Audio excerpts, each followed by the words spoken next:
C'est Paul Kaya. Paul Kaya, c'est un ancien ministre d'État de Congo.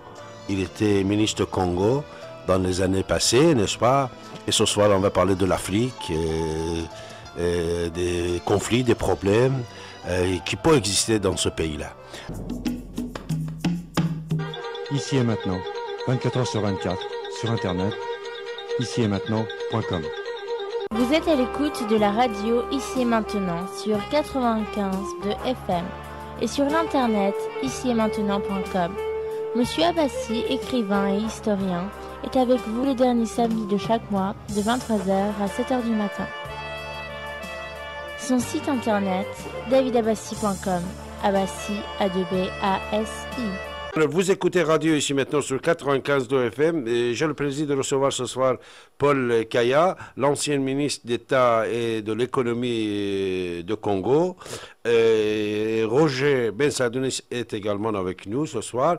Et après une toute petite pause musicale, nous revenons. Oui. Pierre Marion nous a quitté, l'ancien patron de contre-espionnage français. Et tu sais, Roger, Pierre, il disait que j'étais patron de service d'espionnage français. Quand on disait contre-espionnage, il disait non, c'est le service d'espionnage français. Pierre Marion nous a quitté alors.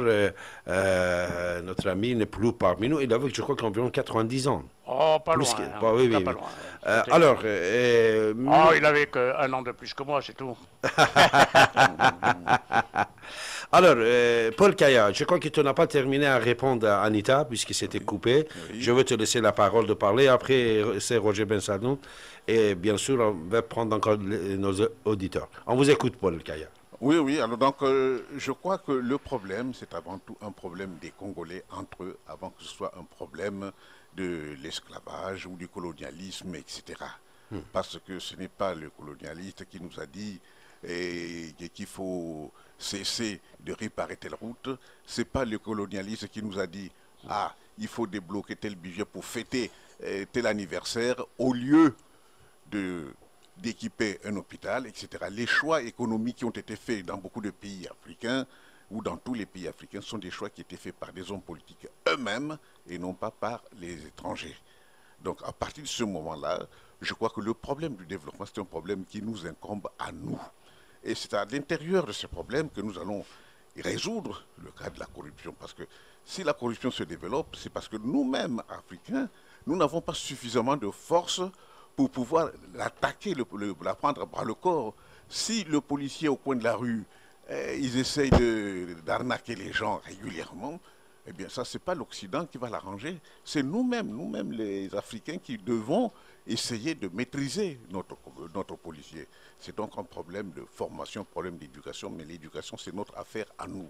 Donc le développement doit commencer par nous-mêmes et ensuite, nous atteindrons un dialogue avec le monde extérieur.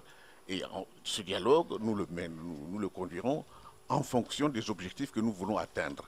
Et si nous sommes corrects et honnêtes, nous aurons en face de nous des personnes qui joueront le jeu, car on ne peut pas imposer tout à un pays. On est obligé de l'écouter. Il faut lui apporter ce dont il a besoin effectivement pour son développement. Voilà en gros ce que je pouvais dire en ce qui concerne le problème de développement. Mais en tout cas, la responsabilité nous incombe à nous, d'abord à nous. Roger Bensadou. Oui. Bon, écoute, moi, ce que je voulais surtout, c'est vous faire part d'un événement, enfin, qui malheureusement dure depuis bientôt 2 ans. Ça se passe à la Côte d'Ivoire. Alors, en tant que président de la FAC, c'est-à-dire l'Association France-Afrique centrale, évidemment, Côte d'Ivoire, je déborde quand même un petit peu. J'étais amené à m'occuper en tant que représentant ici à Paris et en Europe de la filière du café-cacao. Également de la Ligue des droits de l'homme internationale. Voilà. Alors je pose le problème, j'alerte l'opinion publique maintenant en disant est-ce qu'on peut tolérer une violation des droits de l'homme dans un pays qui se dit démocratique, à savoir la Côte d'Ivoire. Alors, la personne qui peut te répondre tout de suite, et qui pendant 30 ans, il a vécu là-bas, dans ce pays-là. Il avait une responsabilité assez énorme là-bas, dans ce pays-là. Il représentait plus que 5 pays, 4 pays ou 5 pays, Paul. C'est Paul Kaya, ancien ministre d'État, celui qui a travaillé pendant 30 années dans ce pays-là. Alors, mon cher Paul Kaya, je crois que c'est à toi de répondre à Roger. Oui, j'ai travaillé pendant 30 années à la tête du secrétariat général du Conseil de l'Entente, c'est-à-dire un organisme de coopération économique. Mais le rôle de cette organisation était de s'occuper des projets qui touchaient plusieurs pays, 2 ou plusieurs pays en même temps. Par contre, quand il y avait les problèmes internes nationaux de chaque pays, cela échappait totalement à mon point de vue, mais par contre, je suivais les relations qu'il y avait entre ces pays et la Banque africaine de développement, ces pays, la Banque mondiale, ces pays, le ministère de la coopération, ces pays, toutes les coopérations du monde avec l'USAID, etc. Alors, c'est que le problème de développement interne, qui est celui du café cacao, ne faisait pas partie de mon mandat. Donc, je suis assez mal placé pour trouver une solution à ce problème. Ah, c'est très facile, Paul Kaya. Regarde, il t'a presque répondu. Il n'a pas répondu à cette Non, question. mais ça, je comprends. Mais tout c'est à quoi, fait, parce que- actuellement, la Côte d'Ivoire, il y a des problèmes, Roger, de toute façon. Ça Oui. commence certaines choses là-bas. Ah ben, Alors, c'est ça qu'on va parler. Est-ce que l'arrivée des Chinois en Afrique est en train de balayer les anciens pays comme la France qui était, ou Belgique qui étaient depuis des siècles installés là-bas? Non, mais la France n'est plus là-bas. Aussi, elle est intervenue au moment justement de l'élection de Gbagbo, soutenue par le Parti socialiste. Ça, il faut bien reconnaître. Et actuellement, Gbagbo reçoit des personnalités comme Jacques Lang, par exemple, ou Michel Rocard, hein, aussi, qui va le voir. Le problème... Alors, pardon, puisqu'on a parlé plusieurs fois de Michel Rocard, je ne sais pas si vous savez, actuellement, il travaille pour Nicolas Sarkozy. Oui, oh, ben, Il a des projets à faire sur l'Afrique aussi, parce qu'il est maintenant Non, mon non, voisin. dans Tu sais qu'il est au 66, il est mon voisin, il est là-bas. dans l'Antarctique. Hein. Les Champs-Élysées. Non, non, dans l'Antarctique. Ah bon? Il est ambassadeur de Sarkozy Voilà. pour le réchauffement climatique. Voilà, il s'occupe de ça aussi. Voilà. C'est un bon travail, il fait Oui, travailler des oui, amis quand enfin, même. oui. Ouais, cette politique de Sarkozy, quand même, Paul et Roger, Oui. était très intéressant de rassembler beaucoup de socialistes, comme Rocard, comme Strauss-Kahn même. Regarde, Strauss-Kahn, c'est lui qui a insisté de le mettre là-bas. Il a bien joué, Sarkozy. ça. Ce qu'il a fait, est-ce que nous n'avons jamais eu un exemple comme Sarkozy en France qui prend des ennemis et qui les place dans le gouvernement? Oui, d'accord, mais enfin, il faut dire Les aussi... gens qui l'insultaient, il y a déjà 1 mois avant l'élection, 2 mois avant l'élection. Ouais. Alors, il prend ces gens-là. Ça, Oui. c'est quelque chose quand même. Hein. Bon, mais bon, ça rapporte aussi. Non, Hein, écoute, c'est pas il faut grave, avoir c'est- le courage de faire ça d'abord. C'est pas gratuit, hein. Non, il faut faire le courage de faire d'abord. Et deuxièmement, il fallait que les gens acceptent. Oui. Et tout le monde a accepté, Paul Kaya. Qu'est-ce que tu penses à ce sujet? C'est quoi? C'est la force de Sarkozy ou c'est la faiblesse des dinosaures de l'autre côté? C'est quoi? Comment tu analyses ça, Paul Kaya? Et après, Roger, la même question pour toi. Alors, d'abord, on va écouter l'analyse de Paul Kaya et après... Parce que ça, c'est une question assez intéressante et importante. C'est une question de notre siècle. Oui. Ce que Sarkozy il a fait, de ramener, plier toutes les grandes personnalités socialistes, qui soient Jacques Lang, qui soit Michel Rocard, et qui soit... Même Michel Charasse, il n'a pas Oui. fonctionné, mais c'est quelque chose quand même. Comment ça se fait que Sarkozy a pu arriver à ce point-là? Non, le président Sarkozy est arrivé à ce point, ça dépend de l'objectif qu'il avait. Il avait comme objectif de pouvoir diriger la France avec tous les Français. Donc, par conséquent, il a essayé de chercher la sensibilité, les différentes sensibilités, prendre les personnes qui étaient capables de résoudre un certain type de problème. Par exemple, s'il a pris un homme comme Kouchner aux affaires étrangères, c'est parce qu'il avait quand même des choses à régler avec certains pays étrangers et pour lesquels la sensibilité humaine de la personne comme du ministre pouvait passer mieux que quelqu'un d'autre de son équipe. Donc il a fait travailler. Ce qu'on peut constater, c'est que en France, ce n'est pas la première fois que cela se fait, mais seulement il a peut-être changé de gamme. Parce que autrefois, sous la 4e République ou même sous le régime gaulliste, on a vu des socialistes qui étaient nommés à des postes très sensibles très peu, dans la diplomatie. Ouais, il y a eu des gens qui étaient à des postes très sensibles. Mais ça, c'est très fort, celle de Sarkozy. C'est des ministres, c'est des conseillers. Mais, Écoute, oui, les affaires étrangères donnent à un socialiste. En plus, c'est ce socialiste qui est contre lui. Mais maintenant il est à ses ordres. C'est-à-dire, Kouchner, il est aux ordres de Sarkozy. Ce n'est pas Sarkozy qui est aux ordres de Kouchner. C'est Kouchner qui écoute tout ce qu'il lui dit. Bon, c'est-à-dire, il n'est pas un ministre socialiste. Oui, d'accord, mais Ouais. attends, moi je peux répondre, c'est-à-dire qu'il a pris le C'est quoi? C'est la force de Sarkozy ou c'est la faiblesse des autres? Oui, c'est Roger. la faiblesse des... Non, bon, il y a deux choses. D'abord, Sarkozy a joué sur les compétences des uns et des autres. Voilà, le travail qu'il leur demandait de faire. Voilà. Tu es d'accord, Paul? Oui, c'est ce que j'étais en train de dire d'ailleurs. Oui, c'est ça. C'est-à-dire, il n'avait pas des gens compétents à droite? Non, peut-être pas. Peut-être pas, pourquoi pas? Non, pourquoi pas? Mais quand ils ont accepté, ça aussi c'est très un peu rare, c'était rare que les socialistes acceptent de travailler surtout avec Sarkozy. Disons que les socialistes ont une grande... Quelle propagande qu'il faisait contre lui.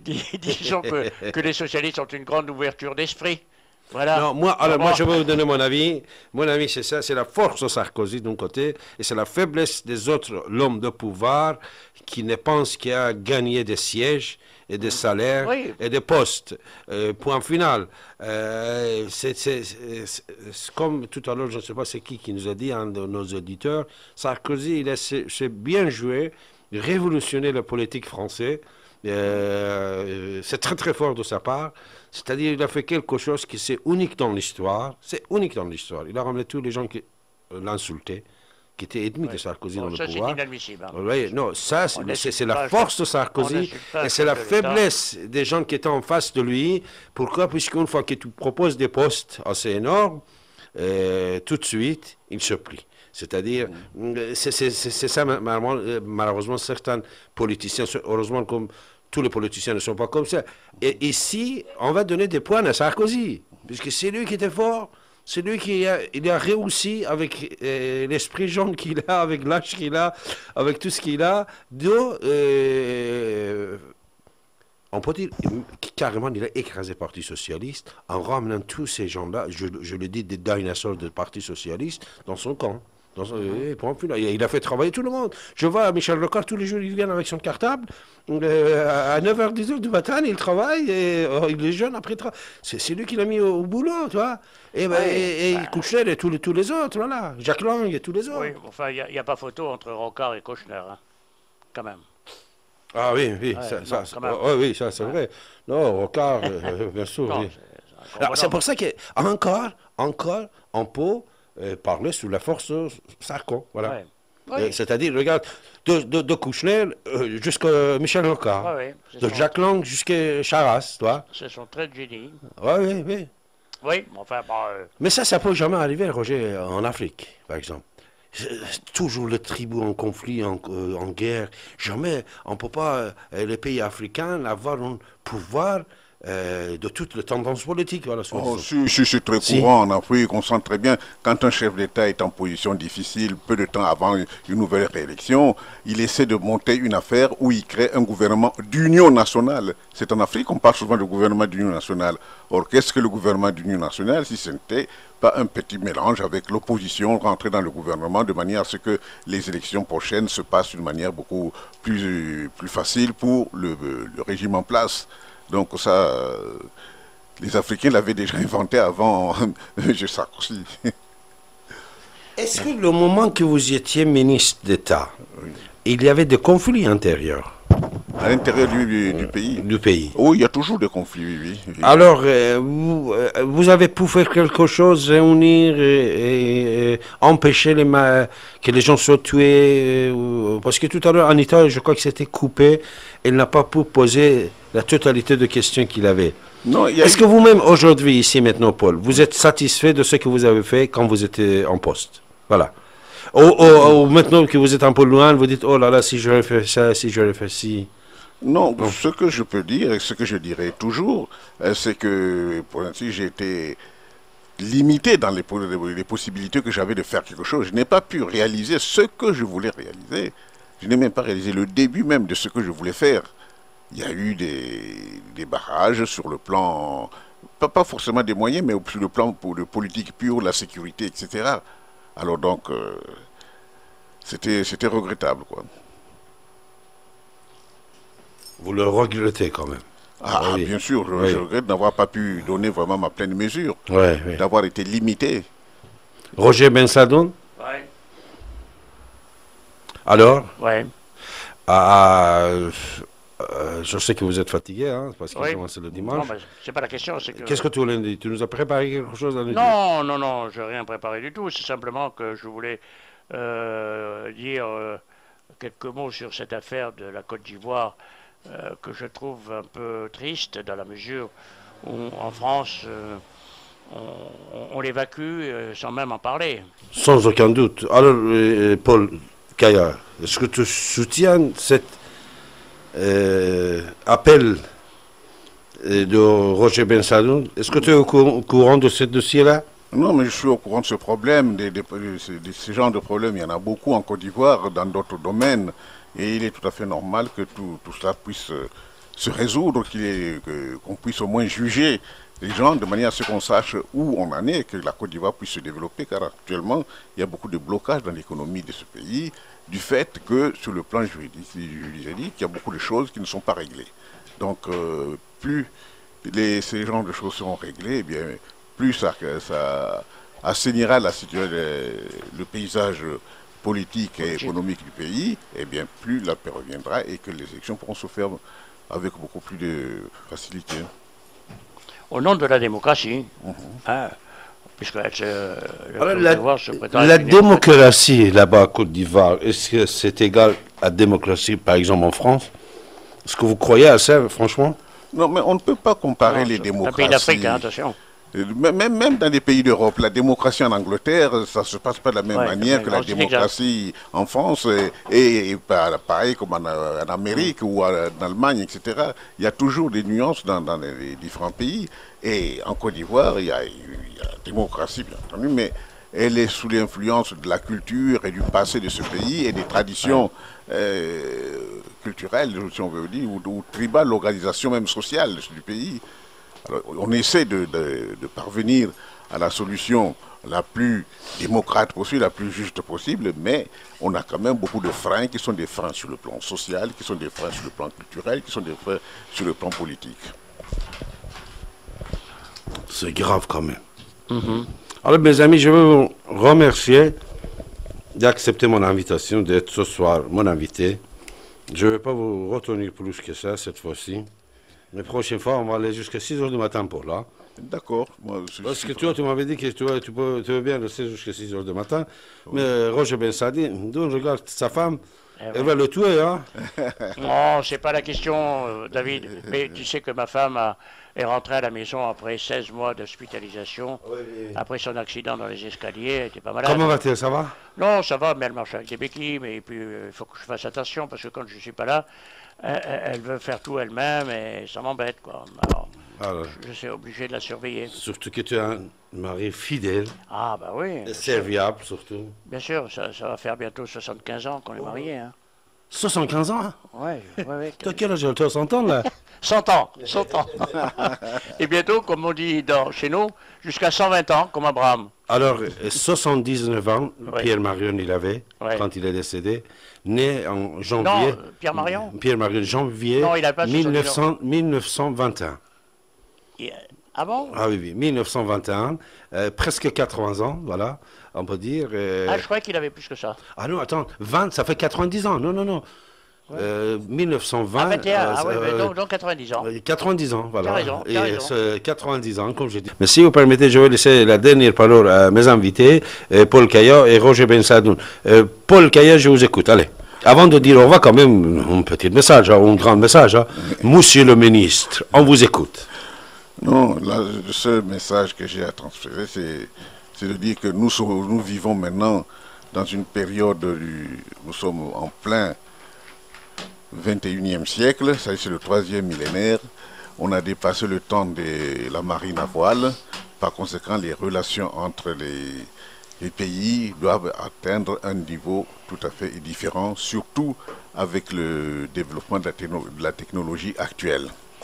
En conséquence, le problème numéro 1 pour l'Afrique est celui de la formation de ces hommes afin qu'ils arrivent à maîtriser les données de l'économie de leur pays. C'est bien beau de pouvoir les aider en accueillant correctement leurs ressortissants qui viennent en France.